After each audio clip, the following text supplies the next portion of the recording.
ఐబొమ్మ రవి కేసులో మరో కోణం వెలుగు చూసింది. ప్రహ్లాద్ అనే వ్యక్తి డాక్యుమెంట్లను రవి దొంగలించినట్లు పోలీసులు అనుమానిస్తున్నారు.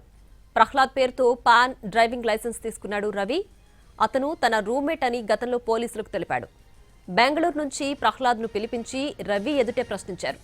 రవి ఎవరో తనకు తెలియదని పోలీసులకు చెప్పాడు ప్రహ్లాద్. తన పేరుతో రవి పాన్ లైసెన్స్ తీసుకున్నట్లు తెలిసి షాక్ అయ్యాడని పోలీసులు చెబుతున్నారు.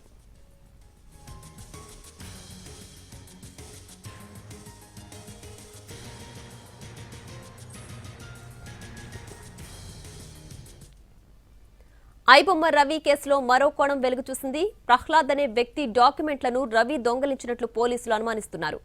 ప్రహ్లాద్ పేరుతో పాన్ డ్రైవింగ్ లైసెన్స్ తీసుకున్నాడు రవి.